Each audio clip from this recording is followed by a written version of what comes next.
India market invest মাইন্ডসেটে আপনাদের স্বাগত। যা চ্যানেল নতুন এসেছেন তাদের করলো প্লিজ চ্যানেলটাকে সাবস্ক্রাইব করবেন, লাইক করবেন, বেল আইকনটা প্রেস করবেন, তার সাথে অল বাটনটা প্রেস করবেন, নোটিফিকেশন সঙ্গে সঙ্গে আপনাদের কাছে গিয়ে পৌঁছাবে।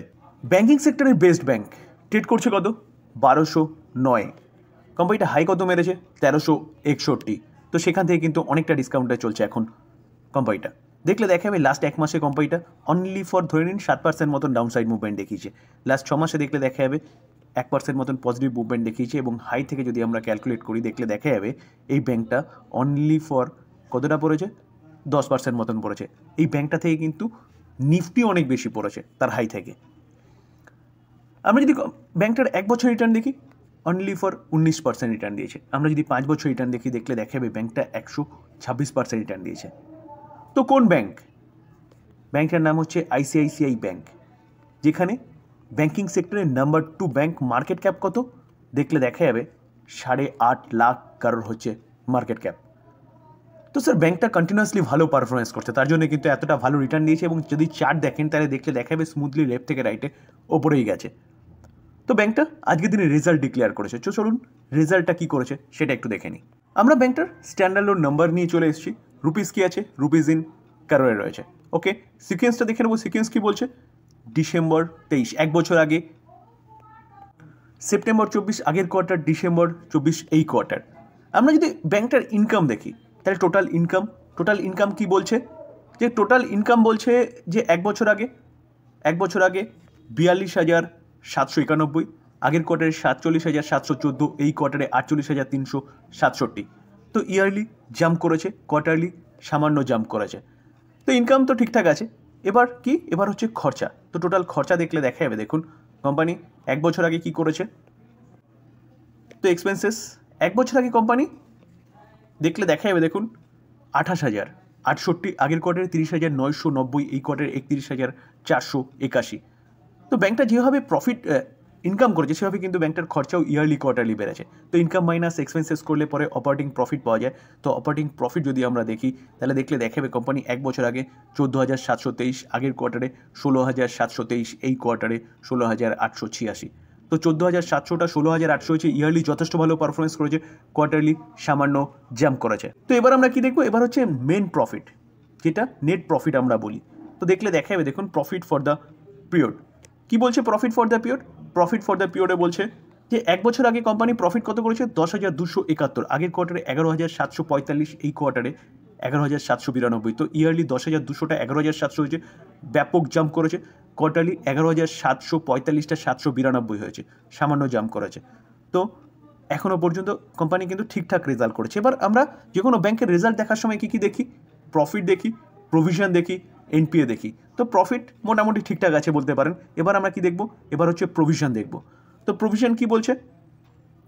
দেখুন প্রভিশন 8 নম্বর কলম। এক বছর আগে কোম্পানির প্রভিশন কত ছিল?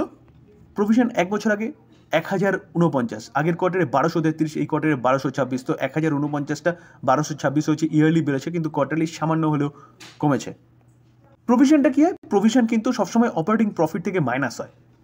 তো প্রভিশন যত কম হবে তত ভালো। আর প্রভিশন মানে কি? প্রভিশন মানে হচ্ছে যে ব্যাংক মনে করছে এই অ্যামাউন্টটা ব্যাংকের কাছে এসে পৌঁছাবে না, তো সেটাকে প্রফিট থেকে, অপারেটিং প্রফিট থেকে মাইনাস করা হয়। মাইনাস করে অ্যাডজাস্টমেন্ট, ট্যাক্স সব কিছু বাদ দিয়ে কিন্তু মেন প্রফিটে আসে। তো প্রভিশন বেড়েছে মানে এটা কিন্তু একটা নেগেটিভ, যদিও বা সামান্য বেড়েছে। এবার আমরা কি দেখবো? NPA, non performing asset. তো আমরা গ্রস এনপিএ দেখবো। তো গ্রস এনপিএ কি বলছে? যে ব্যাংকটা এক বছর আগে দেখলে দেখা যাবে 28,774 ছিল প্রভিশন, আগের কোয়ার্টারে 27,121, এই কোয়ার্টারে 27,745। তো এই জায়গায় দাঁড়িয়ে দেখলে দেখা যাবে, এনপিএ 28,700টা আর 27,700 হয়েছে, অনেকটা কমিয়েছে।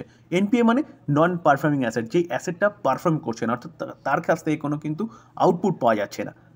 তো এনপিএ যত কমবে তত ভালো। তো এনপিএ কিন্তু ইয়ারলি কমিয়েছে, কোয়ার্টারলি সামান্য একটু বেড়েছে। তো মোটামুটি বলা যেতে পারে ব্যাংকটার রেজাল্ট। তো এই জায়গায় দাঁড়িয়ে কী করবেন? দেখুন ICICI bank second largest bank ইন্ডিয়ার মধ্যে, ব্যাংকটা কন্টিনিউয়াসলি ভালো করে গেছে। চার্ট দেখে কিন্তু আমরা সেটা বুঝতে পারবো, যেখানে লেফট থেকে রাইটে কিন্তু স্মুথলি ওপরে গেছে। তো এই জায়গায় দাঁড়িয়ে রেজাল্ট ঠিকঠাক আছে।